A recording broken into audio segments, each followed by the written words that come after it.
Hello and welcome to the JR Huddle. Today we've got an affiliate focus for you as we speak to recently appointed Catena Media CEO, Michael Daly. Hi Michael, thank you for joining us today. Hi Tim, good to see you. Likewise, it's our pleasure to have you on. First of all, congratulations on your appointment as Catena Media CEO. To start off with, can you kind of tell us about your transition into the role so far? Certainly. Let's say it's been invigorating.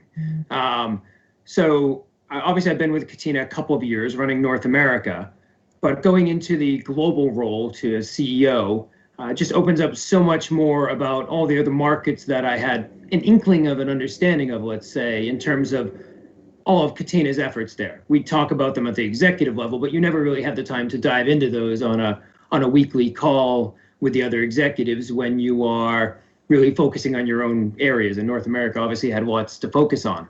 So it's been very exciting for me to get to know more of the managers below the executives in the various groups around the world, is just to see the depth of the team that Catena has. So it's been very exciting. And as we announced when we were doing this transition, we started also a transformation program just prior to my taking this role, which I'd been involved with, but now I'm spearheading, let's say, on some efforts to improve the small percentage of the business that was not essentially growing as we'd hoped. So we needed to put some focus on that and rip off some band-aids or plasters, as you might call them in other places, and do some hard work. So that's also very exciting because the opportunity that is out there is clear, and being able to take advantage of that opportunity is what we're focusing on. It's interesting to hear you talk about the kind of areas that needed improvement there. What kind of areas were they? I mean, if it's something you can go into detail on. Absolutely. So we've said to the markets that it is the area of casino, particularly in Europe. So part of it was our structuring in terms of we had casino groups, we had sports groups. In certain markets, they're more geographically driven. If I were to use an example of Germany, say, we might have had two different groups running sports and casino. Does that make sense if the operators are the same? We needed to look at how we align ourselves for our customers, which are the end consumers, for the operators, which are the ones we do the business with and on behalf of, and then for our company. So how did you best align all of those elements? So that's something we've been looking at, mostly focused on the casino product, but obviously that has a spider web into the rest of the organization because of shared resources, shared teams. Where should they be shared? Where should they be separated? So that's been where most of that focus has been going. Sure. It's interesting to hear you talk of kind of other markets outside North America, because obviously there's a massive buzz about the US at the moment. And a question I was going to ask, which it may be the opposite now, given kind of your intro, but I was going to ask, would it be fair to assess the US is as Catena's kind of by far biggest target area now, given your specific promotion, because obviously you kind of headed the US side and now you're overall CEO? So I think there's two questions in there. Is North America, the US, the Catena's biggest target market? I think, quite frankly, is it not anybody who is in the sports betting or iGaming business currently their biggest target market? It is the fastest regulating, biggest numbers-wise on the near-term horizon anyways. So it is probably the biggest for Catena because our operators are viewing it as the biggest, and those are the operators we serve as an affiliate. So anywhere the operators are going in mass and in power, we go to support them. So that's Catena's business. To your question, though, about what is my role in promotion mean, does that mean we're more focused on the US? I don't think it means we're more focused on the US. We've been pretty well supporting that business and growth. What it means is, I think, is that if anything good came out for our company out of the global pandemic and the changes in 2020, it's the ability for us to think remotely, remote thinking, let's call it. So in the world, there were roles that were often viewed that these were in office. These had to be from a certain location, from the headquarters. The CEO is the prime example of that. So I, as an executive of Catena at North America, thought I was essentially at the top of where I could grow in the organization because I wasn't in Malta. Now, remote thinking has allowed us, North America had already been a fully remote team, but it allows our company to look and go, maybe some of these things we had pre-existing conditional thoughts about on how they had to work maybe 2020 has fractured those. And maybe it doesn't just fracture those for 2020, but for the future. So this is exciting for me, but it's also exciting for our teams as we grow our own people. It opens up lots more opportunity in the organization for everybody because they are no longer geographically determined. And that means we can find the best people for the roles regardless of where they are in the world. Improves hiring as well. So I think that's what that means to me, is that picking a US CEO for a European-based company is that we can think globally and we can think remotely and find a blend and balance that makes a great organization. Sure, it's interesting to hear kind of perhaps a permanent effect there of not necessarily the pandemic, but as you say, kind of a more remote outlook and remote thinking, as you sort of coined the phrase there. Other than what you just outlined quite well, what are the most kind of striking lessons you've learned since joining Catena, and has your experience changed your view about anything in particular within the affiliate market? Yeah, absolutely. So the lesson I've learned is an affiliate is a really good business in the iGaming space. I had never been in an affiliate before joining Catena 3 years ago. I'd been working with platforms and operators and vendors going into various global markets with products, RGSs, gaming platforms, etc. Knew of the affiliates, had never really done a lot with the affiliates and viewed them as sort of just there as part of a marketing arm, never really looking at the business. From a business perspective, it's very interesting. It's the most modern technology probably in the gaming space, because while we are regulated, we are less regulated in the marketing rules than, say, the platform, which has to do the gambling and has to do the transactionals for wallet transactions. So it allows us to bring in a lot more modern technology from other industries.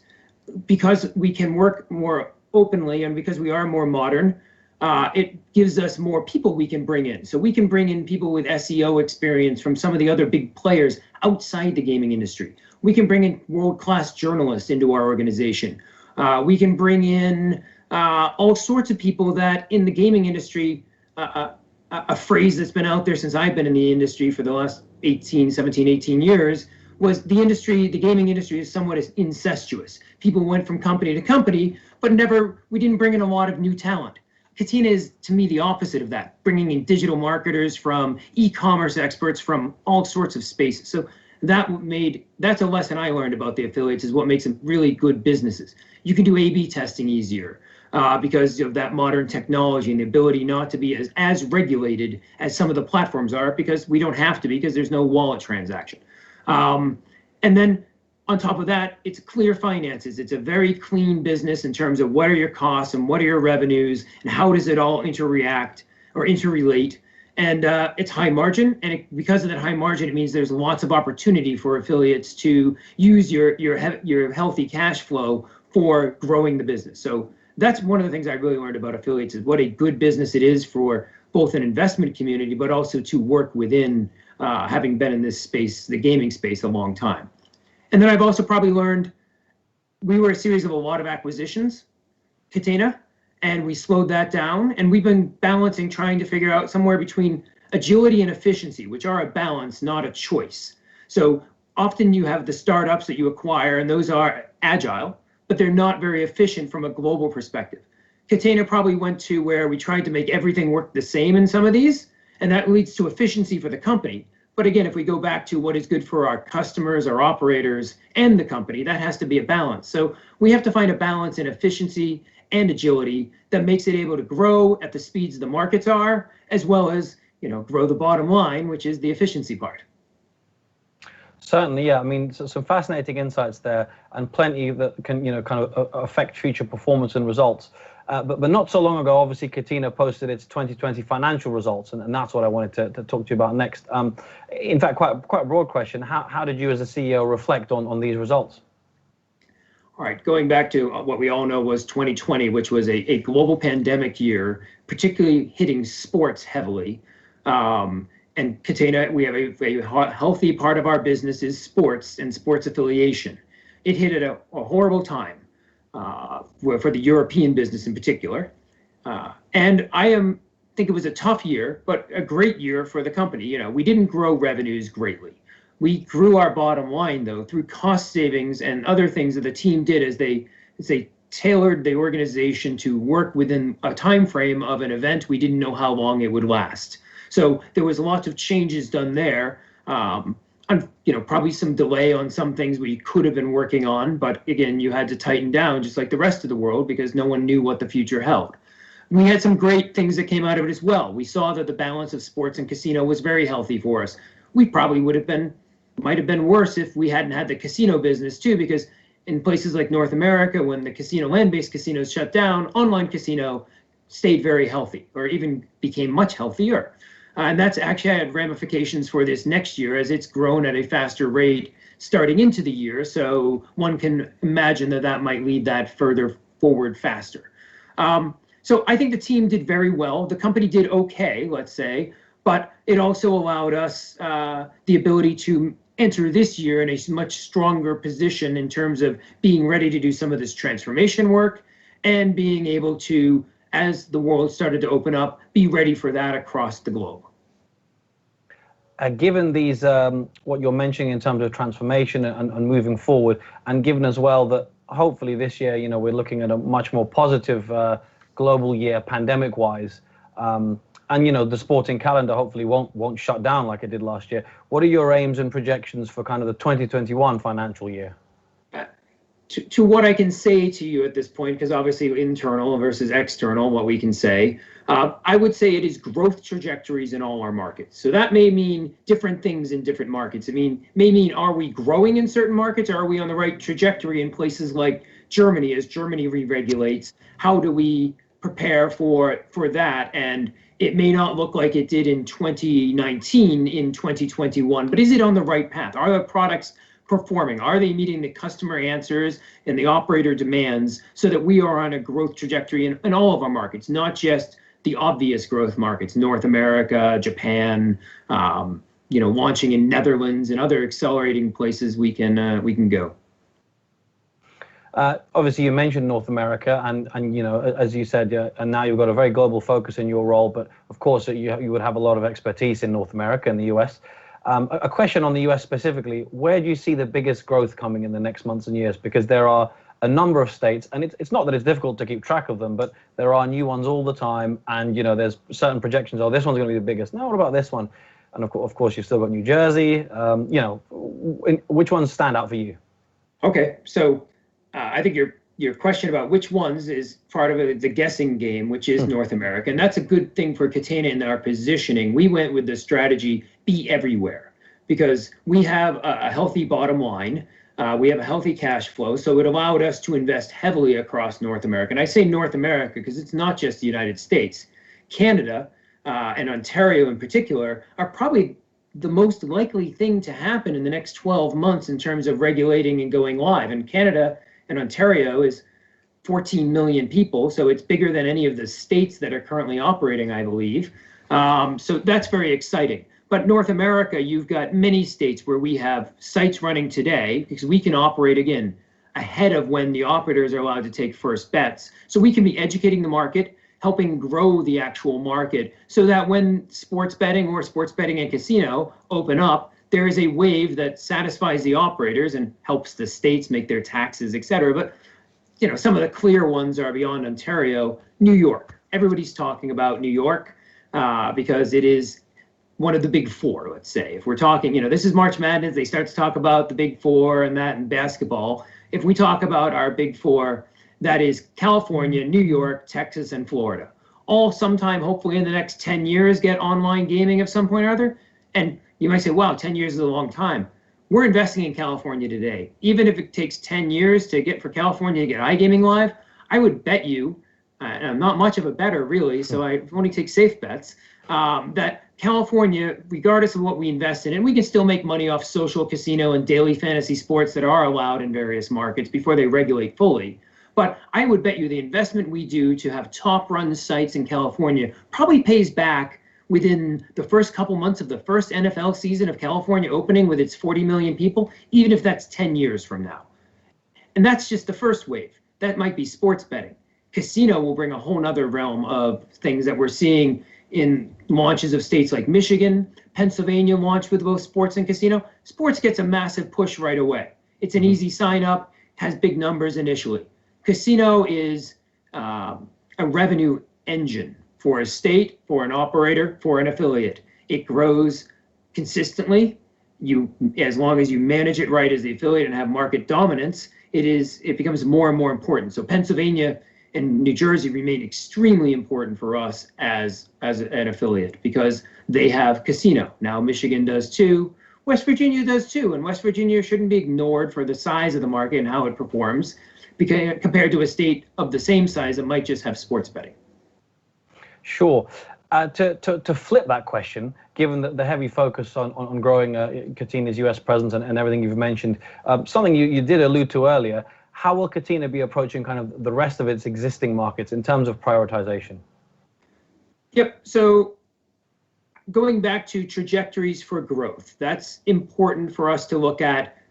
There is lots of other markets with things going on. So Europe, some people refer to Europe as the legacy business for us. I hate the term personally because I think legacy implies various things that are discredit the team and the markets. Germany is re-regulating. It's going to change. However, that's a great opportunity for an affiliate that can operate in the completely white market of a regulated place like Germany. The operators are going to be there again. The operators are going to need marketing. They, like the UK, are going to be under new marketing rules where there are limitations on what they can do. They are going to need every resource they have. An affiliate who can operate in that space and operate and drive traffic effectively becomes an even more important element. So markets like Germany and the UK for us are growth opportunities. Yes, everybody may have stumbled as we figured out how to handle these things in re-regulating, but with the right plan, maybe not tomorrow, maybe not the end of the year, I don't know, but at some point those markets come back and become very healthy markets for us. Similar to how North America in a regulated space, Catena is able to not just run, but dominate. So I feel lots of places. And then we have lots of markets, Latin America, massive opportunity. I think one of the operators, CEOs said, Brazil itself could be as big as the United States. I think is what one of them said. So that's further down the line. Again, invest early, establish position as an affiliate, so you're ready for all the waves that come as sports and casino and whatever other products come online. An affiliate can invest for a relatively safe amount and see massively good returns when those markets reach fruition. Plenty of different directions and markets you're talking about there, and it's certainly an interesting, exciting time. My final question for you is kind of less broad. For you personally, as Catena Media CEO, moving forward, what are your kind of personal goals? What would you really like to kind of achieve and attain from this role? Okay, so first and foremost, I'll say to move forward the people who are working with me, for me, whatever way you want to put it, the Catena team. We have a lot of good people. Part of a CEO's job, a lot of people focus on, are they making the numbers or not? The CEO doesn't make the numbers. The CEO's job is to make the organization that makes the numbers. I want to make sure that I, as a CEO, am spending the right amount of time investing in our people and how do we grow our teams? How do we grow smartly? How do we give them opportunities, internal or external or whatever that may be? Because that to me is what makes for a great CEO. And my goal is to learn to be a great CEO. And I don't think that you start out as that. This is relatively my first go at a large company CEO, or large compared to other things I've done. First publicly traded CEO role. And so it's important for me to make sure I am learning and growing the organization and learning from them. And so it's, listening quickly, but listening versus just talking a lot, both internally and externally. So, these interviews are probably backwards from that philosophy, but that's how it goes. The other part for me is just personally I enjoy the chess game that is senior management. The world is a bigger world now. It's a bigger chess game, and so my goal is to win that chess game because that is the drive and the ambition. And so it is to be the world-class example of an affiliate, both in how we hold our market presence for investors and for operators, but also again back to the team, to have the team that are an example and that everyone wants to try to steal from us and that we are able to retain because they really want to be here. So that to me are the goals of my being a CEO at this point. Well, Michael, we wish you the absolute best of luck in the role. And thank you very much for your time and your analysis. And, obviously there's a lot going on at Catena at the moment. Tim, we're very excited by all of it and really appreciate you taking the time to take a look at us. No problem. Thanks for joining us. Thank you. Thank you for watching our Affiliate Focus interview with Michael Daly. For more on the affiliate world, check out the April edition of Trafficology magazine, which is coming to you soon via the Gambling Insider website.